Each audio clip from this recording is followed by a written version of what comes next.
যুক্তরাষ্ট্র ও ইসরায়েলের লক্ষ্যবস্তুতে ইরানের নতুন হামলা। 1 ইঞ্চি জমিও ছাড় দেওয়া হবে না, জাতির উদ্দেশ্যে ভাষণে ইরানের প্রেসিডেন্ট। যুদ্ধ শুরুর পর প্রথমবার যে কথা হলো পুতিন ও পেজেশকিয়ানের। 24 ঘণ্টায় যুক্তরাষ্ট্রের 220 সেনা আহত ও কয়েকজন মার্কিন সেনা আটকের দাবি ইরানের। ইরানের 5 জ্বালানি স্থাপনায় যুক্তরাষ্ট্র ও ইসরায়েলের অতর্কিত বিমান হামলা, পুড়ছে তেহরান। এবং সবশেষে থাকছে যুক্তরাষ্ট্র ও ইসরায়েলকে এবার চীনের হুঁশিয়ারি। এতক্ষণ শুনছিলেন শিরোনাম, এবারে চলে যাচ্ছি পুরো সংবাদে। ইরানের Islamic Revolutionary Guard Corps IRGC জানিয়েছে তারা অপারেশন ট্রু প্রমিস 4 এর 27তম দফা হামলা চালিয়েছে।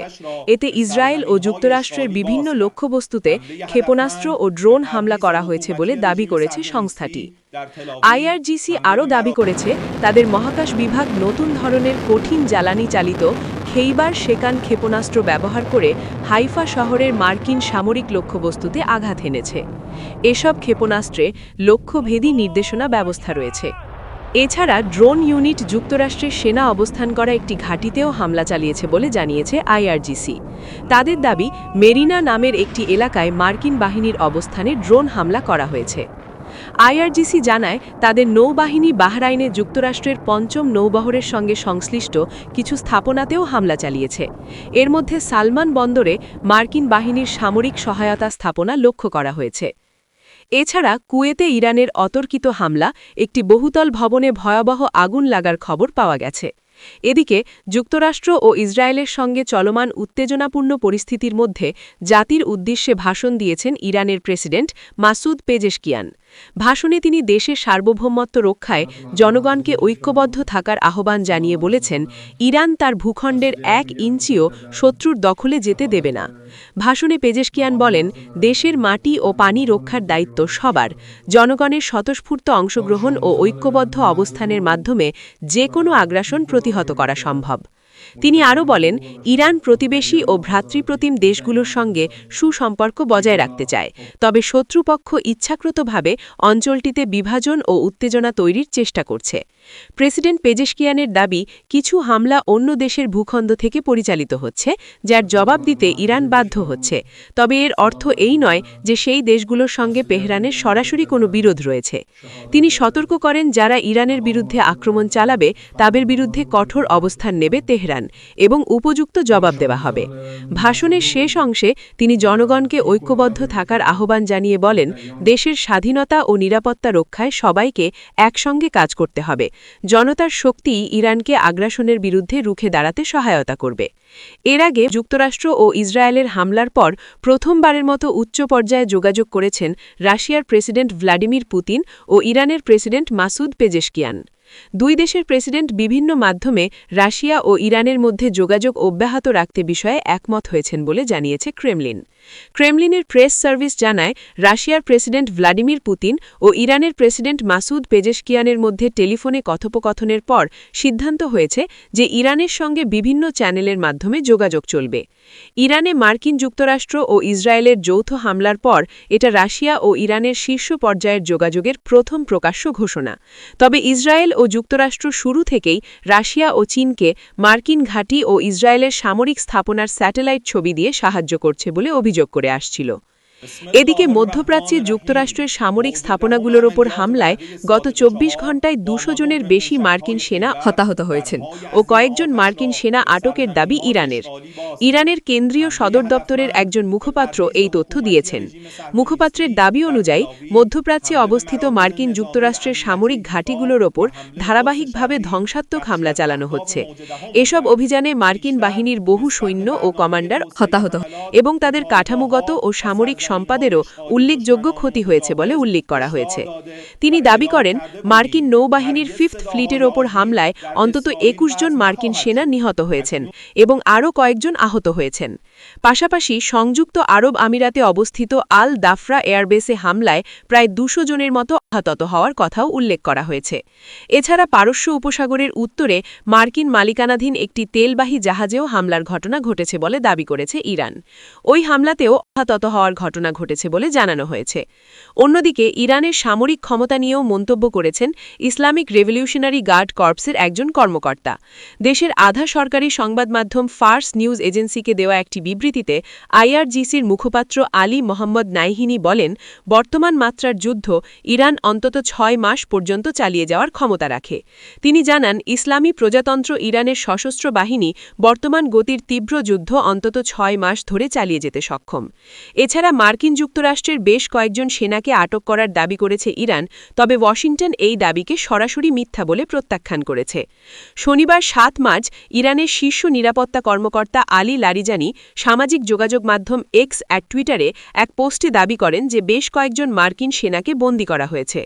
লারিজানি অভিযোগ করেন, ওয়াশিংটন এই ঘটনাটিকে ধামাচাপা দেওয়ার চেষ্টা করছে। তিনি উল্লেখ করেন, মার্কিন প্রশাসন দাবি করছে ওই সেনারা সরাসরি যুদ্ধে নিহত হয়েছেন, কিন্তু আসলে তারা বন্দী অবস্থায় আছেন। সত্য খুব বেশি দিন গোপন রাখা যাবে না বলেও তিনি হুঁশিয়ারি উচ্চারণ করেন। ইরানের এই চাঞ্চল্যকর দাবির পরপরই তীব্র প্রতিক্রিয়া জানিয়েছে মার্কিন সামরিক বাহিনী। যুক্তরাষ্ট্রের সেন্ট্রাল কমান্ডের একজন মুখপাত্র আল জাজিরাকে দেওয়া একটি বিবৃতিতে বলেন, কোনো মার্কিন সেনা আটক হওয়ার তথ্য সম্পূর্ণ ভিত্তিহীন। তিনি ইরানের এই দাবিকে দেশের শাসক গোষ্ঠীর মিথ্যাচার ও প্রতারণার আরও একটি উদাহরণ হিসেবে অভিহিত করেন। মার্কিন কর্মকর্তাদের মতে তেহরান পরিকল্পিতভাবে বিভ্রান্তি ছড়ানোর চেষ্টা করছে। এদিকে ইরানের 4টি তেলের ডিপো এবং একটি পেট্রোলিয়াম পরিবহন কেন্দ্রে ভয়াবহ বিমান হামলা চালিয়েছে যুক্তরাষ্ট্র ও ইসরায়েলের বিমান বাহিনী। শনিবার 7 মার্চ রাতের এই হামলায় অন্তত 4 জন নিহত হয়েছেন এবং জ্বালানি স্থাপনাগুলোর গুরুতর ক্ষতি হয়েছে বলে জানা গেছে। ইরানের জাতীয় তেল উত্তোলন ও বিতরণ কোম্পানির শীর্ষ নির্বাহী কেরামাত বিয়েশকারামি দেশের সরকারি টেলিভিশন চ্যানেলে দেওয়া একটি সাক্ষাৎকারে এই হামলার তথ্য নিশ্চিত করেছেন। এছাড়া লেবাননে বড় ধরনের হামলা চালিয়েছে ইসরায়েলি বাহিনী। স্থল ও আকাশপথে চালানো এই অভিযানে অন্তত 41 জন নিহত হয়েছেন। লেবাননের স্বাস্থ্য মন্ত্রণালয় বলছে, রাতে এই অভিযান চালায় ইসরায়েল। পূর্ব লেবাননের বেকা উপত্যকার একটি জনপদে ইসরায়েলি অভিযানে অন্তত 41 জন নিহত হয়েছেন, আহত 40 জন। এর আগে মার্কিন প্রেসিডেন্ট ডোনাল্ড ট্রাম্প হুঁশিয়ারি দিয়ে বলেছেন, আজ ইরানে খুব কঠোরভাবে হামলা করা হবে। নিজের সামাজিক যোগাযোগ মাধ্যম ট্রুথ সোশ্যালে তিনি এই হুঁশিয়ারি করেন। পোস্টে তিনি সতর্ক করে আরও বলেন, ইরানের আরও কয়েকজন কর্মকর্তা হামলার লক্ষ্যবস্তু হতে পারেন। এয়ারফোর্স ওয়ানের সাংবাদিকদের সঙ্গে কথা বলার পরই ট্রাম্পের এই সতর্কবার্তা আসল। সাংবাদিকদের সঙ্গে কথা বলার সময় মার্কিন প্রেসিডেন্ট স্পষ্ট জানান, ইরানের সঙ্গে আলোচনায় বসার কোনো ইচ্ছা তার নেই। এদিকে ইরানে ব্যাপক হামলার পর বার্তা দিয়েছেন ইসরায়েলের প্রধানমন্ত্রী। নেতানিয়াহু বলেছেন, ইরানের বিরুদ্ধে যুক্তরাষ্ট্র ইসরায়েলের যৌথ বোমা হামলা অব্যাহত থাকবে এবং ইরানীয়দের জন্য নতুন কিছু মুহূর্ত ঘনিয়ে আসছে। শনিবার দেওয়া একটি বক্তব্যে তিনি বলেন, ইসরায়েলের লক্ষ্য ইরানের গভর্নমেন্টকে অস্থিতিশীল করা এবং পরিবর্তনের সুযোগ করে দেওয়া। তার দাবি, ইসরায়েল ইরানকে বিভক্ত করতে চায় না, বরং দেশটিকে মুক্ত করতে চায়। এদিকে ইসরায়েলের পর এবার যুক্তরাষ্ট্র ইসরায়েলের হামলায় ক্ষতিগ্রস্ত এলাকার ছবি বা ভিডিও সামাজিক মাধ্যমে ছড়িয়ে দেওয়া নিয়ে কড়া সতর্ক দিয়েছে ইরান। দেশের গোয়েন্দা মন্ত্রণালয় বলেছে, এমন ছবি বা ভিডিও শেয়ার করলে সংশ্লিষ্টদের বিরুদ্ধে কঠোর ব্যবস্থা নেওয়া হবে। এক বিবৃতিতে মন্ত্রণালয় জানায়, কেউ যদি এসব ছবি বা ভিডিও সন্ত্রাস স্যাটেলাইট নেটওয়ার্ক, ভার্চুয়াল পেজ বা শত্রুপক্ষের ব্যক্তি বা তাদের গণমাধ্যম চ্যানেলে পাঠায়, তাহলে তাকে ইসরায়েলের হয়ে কাজ করা ভাড়াটে হিসেবে বিবেচনা করা হবে। এদিকে ইরানে মার্কিন যুক্তরাষ্ট্র ও ইসরায়েলের সামরিক আগ্রাসনের সমালোচনা করেছেন চীনের পররাষ্ট্রমন্ত্রী ওয়াং ই। ইরানের শাসন ব্যবস্থা পরিবর্তন চেষ্টার বিরুদ্ধেও হুঁশিয়ারি দিয়েছেন তিনি। সেই সঙ্গে অবিলম্বে শত্রুতা বন্ধ করে আলোচনার টেবিলে ফিরে আসার আহ্বান জানিয়েছেন তিনি। রবিবার বেইজিংয়ে একটি সংবাদ সম্মেলনে ওয়াং ই বলেন, সামরিক শক্তি ব্যবহার করে বর্তমান সংকটের কখনো সমাধান হবে না। সংঘাতের বদলে কূটনৈতিক পন্থায় সংকট উত্তরণের ওপর জোর দেন তিনি। তিনি আরও বলেন, বিশ্ব আবার জোর যার মুল্লুক তার এমন শাসনে ফিরে যেতে পারে না। এছাড়া মধ্যপ্রাচ্যের চলমান উত্তেজনা আন্তর্জাতিক আন্তর্জাতিক শান্তি ও নিরাপত্তার ক্ষেত্রে বিপজ্জনক পরিণতি ডেকে আনতে পারে বলে মার্কিন প্রেসিডেন্ট ডোনাল্ড ট্রাম্পকে সতর্ক করেছেন কাতারের আমির Sheikh Tamim bin Hamad Al Thani. শনিবার ৭ মার্চ রাতে কাতারের রাষ্ট্রীয় সংবাদ সংস্থা জানায়, টেলিফোনে দুই নেতার মধ্যে মধ্যপ্রাচ্যের বর্তমান পরিস্থিতি নিয়ে আলোচনা হয়েছে। কাতারি গণমাধ্যমের বরাতে সৌদি সংবাদ মাধ্যম জানিয়েছে, কাতার ও উপসাগরীয় অঞ্চলের অন্যান্য দেশে ইরানের ধারাবাহিক হামলার প্রেক্ষাপটে দুই নেতা আঞ্চলিক পরিস্থিতি পর্যালোচনা করেন।